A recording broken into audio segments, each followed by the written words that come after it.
नमस्कार, मी आरती. Maharashtra express series मध्ये आपले स्वागत. तर पाहूया आजच्या काही विशेष घडामोडी. डोंबिवलीतील खासदार डॉक्टर श्रीकांत शिंदे, भाजप प्रदेशाध्यक्ष रवींद्र चव्हाण एकाच मंचावर. जुनी डोंबिवली प्रभाग क्रमांक 64 येथील उंच जलकुंभ व पंप हाऊसचे खासदार डॉक्टर श्रीकांत शिंदे, भाजप प्रदेशाध्यक्ष रवींद्र चव्हाण यांच्या हस्ते भूमिपूजन. गेल्या काही दिवसांपूर्वी डोंबिवलीत खासदार श्रीकांत शिंदे, भाजप प्रदेशाध्यक्ष रवींद्र चव्हाण यांच्यातील राजकीय संघर्ष हा सर्वांनी पाहिला. त्यांचे महाराष्ट्रभर परिणाम झाले. त्यानंतर दोन्ही पक्षाचे प्रमुख नेते एकत्रित येऊन एकमेकांविरोधात कोणतीही कृती करणार नसल्याचे बोलले. त्यानंतर डोंबिवलीचे उच्च जलकुंभ व पंप हाऊसच्या भूमिपूजन दरम्यान श्रीकांत शिंदे व रवी चव्हाण हे एकाच मंचावर दिसले. डोंबिवली पश्चिम येथे नव्याने 2.5 लक्ष मिली क्षमतेच्या जलकुंभाची उभारणी करण्यात येत आहे. आज या जलकुंभाचे भूमिपूजन पार पडले. या जलकुंभाच्या उभारणीनंतर गणेश घाटसह डोंबिवली पश्चिम येथील सर्व नागरिकांची मुबलक पाण्याची सोय होणार आहे. यामुळे नागरिकांना मोठा दिलासा मिळणार आहे. भविष्य काळात डोंबिवली शहराच्या विकासासाठी शिवसेना आणि आपली महायुती सरकार कटिबद्ध असल्याचे मत यावेळी व्यक्त केले. यावेळी भाजप प्रदेशाध्यक्ष आमदार रवींद्र चव्हाण, शिवसेना सचिव भाऊसाहेब चौधरी, उपजिल्हा प्रमुख राजेश कदम, भाजपा जिल्हाध्यक्ष शशिकांत कांबळे, युवा सेना कल्याण लोकसभा जिल्हाध्यक्ष जितेन पाटील, शिवसेनेचे विश्वनाथ राणे, विनीता राणे, रमेश म्हात्रे, संजय पावशे, रणजित जोशी, वृषाली जोशी, मुकेश पाटील, संगीता पाटील, भाजपचे दीपेश म्हात्रे तसेच शिवसेनेचे अपर्णा पावशे, प्रवीण म्हात्रे, सागर जेथे यांच्यासह स्थानिक पदाधिकारी, कार्यकर्ते आणि नागरिक उपस्थित होते.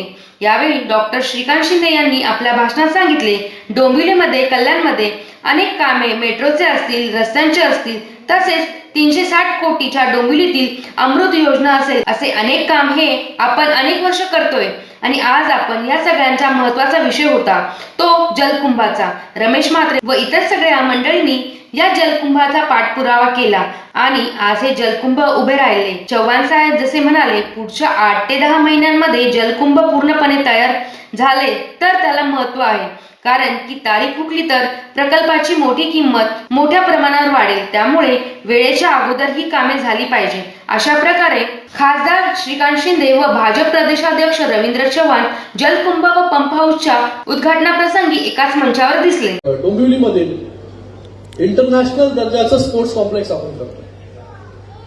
त्याचबरोबर या डोंबिवलीमध्ये, कल्याणमध्ये अनेक कामं मेट्रोचे असतील, रस्ते असतील, या डोंबिवलीमध्ये 360 कोटीची अमृत योजना असेल, असे अनेक कामं जी आहेत हे गेले काही वर्ष आपण करतोय. आणि आज आपल्या सगळ्यांचा महत्वाचा विषय होता या जलकुंभाचा. राणे दादांनी फॉलोअप करून, त्याचबरोबर रमेश म्हात्रे जे असतील, या सगळ्या मंडळींनी या जलकुंभासाठी पाठपुरावा केला आणि आज हे जलकुंभ इथे उभं राहतंय. पुढच्या 18 महिन्यामध्ये चव्हाण साहेब जसं म्हणाले की 18 महिन्यामध्ये जो हा जलकुंभ पूर्णपणे तयार झाला पाहिजे तरच त्याला महत्व आहे. कारण की प्रत्येक वेळे कुठलीही तारीख हुकली की त्याच्यामध्ये जो आहे तो कॉस्ट एस्कलेशन मोठ्या प्रमाणामध्ये होतं. तर रेकॉर्ड वेळेमध्ये, वेळेच्या अगोदर जे आहे ही कामं झाली पाहिजे, याच्यावरती देखील महानगरपालिकेने. तर या होत्या शहरातील महत्त्वाच्या ठळक घडामोडी. अशाच काही नवनवीन घडामोडी पाहण्यासाठी आमच्या चॅनलला लाईक, शेअर, सबस्क्राईब करा आणि बेल आयकॉन दाबायला विसरू नका. आमचे एकच ध्येय, आम्ही तुमच्या सोबत. तर पुन्हा भेटूया याच ठिकाणी, याच वेळी. तोपर्यंत धन्यवाद.